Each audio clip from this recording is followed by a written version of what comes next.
Hello everyone, this is Venugopal. Today in this session we are going to see if-else statement in C language. In my previous video we have seen this program where we have used only if statement and we have checked the condition. If this condition is true, then it is printing this output, right? And after even the condition is true, it's printing this one, and after that this statement as well. But we don't want to print the next statement, that is a is also greater than b, because at the same time both numbers cannot be greater. Okay, so if I want to print a proper output, that means if the condition is true, I want to print the statement this one. And if the condition is wrong, I just want to print the next statement. So to implement this kind of a program, we have to take the help of if else statement. So before going for the program, just we will have the syntax, how to declare this if else statement. So if else syntax. The syntax is very easy. Already we know the syntax of if, then expression, oblique, you can say condition, then we'll have a if block, and suppose immediately followed by this will be the else block, and this will be the else block. Now how the statements are going to execute. Simple, it will check the condition.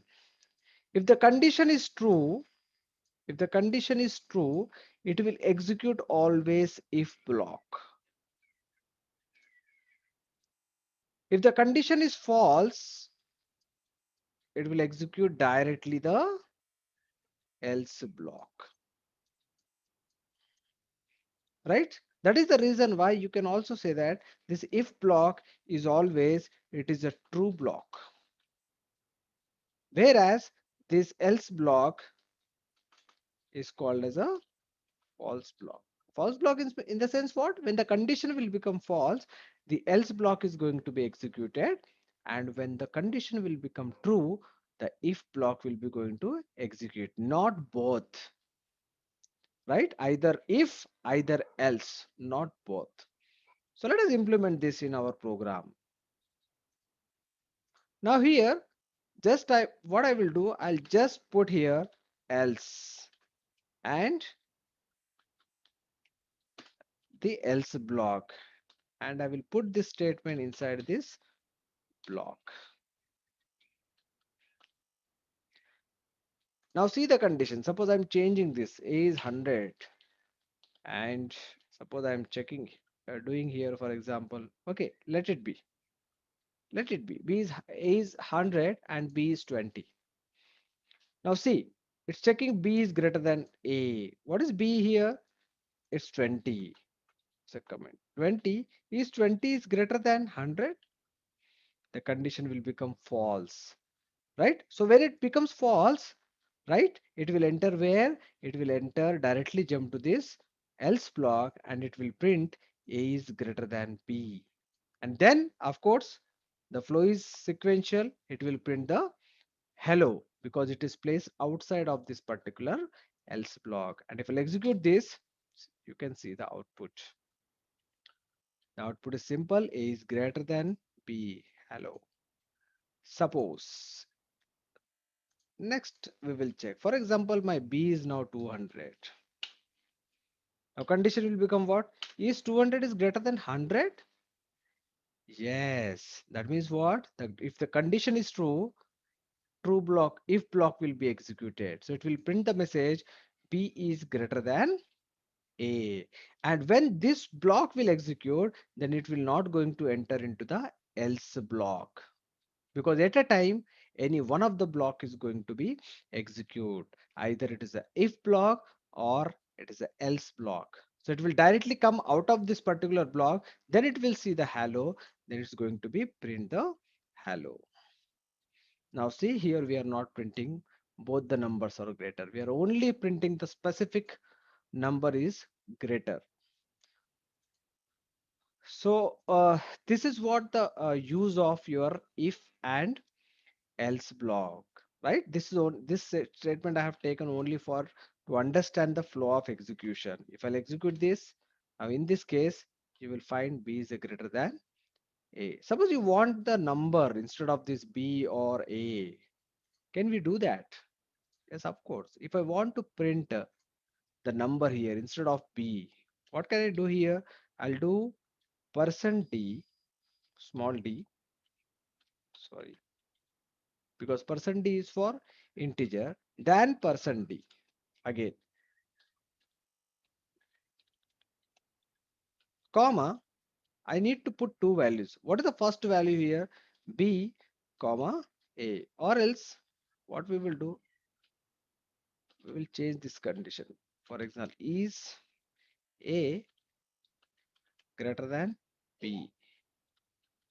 I'll remove this comment also. Now you understand. So here, comma, A, comma, B. And here, percent D is greater than percent B. And again here we need to put what? A comma B. Oh, sorry. Here we need to change because the sequence will be different.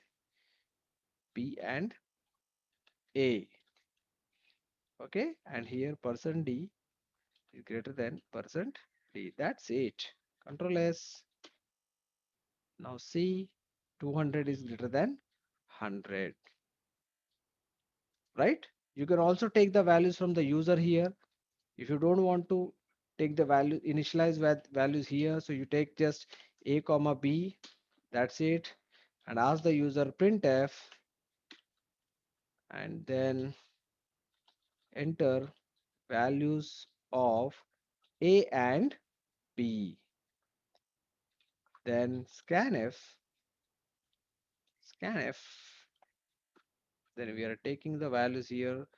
Two values we are taking. So percent D, comma, address of A and address of B. That's it. Now you just execute this one and B. Suppose I'm entering 25 is the value of A and 56 is the value of the B. So we want 56 is greater than 25. Okay, so this is what the use of your if else statement. So anyway, whenever you want to check the condition, oh, if the condition is true, then execute this block. If the condition is wrong, then execute that block. For example, if you want to check whether the person is eligible for voting or not, so simply take the age from the user, then check here. If the age is greater than equal to 18, if it is so, then print the man is eligible or print man is not eligible. So that's it from this end for if else statement. We will meet in a next video with some another statement, control statements. Till then, keep watch. Bye bye.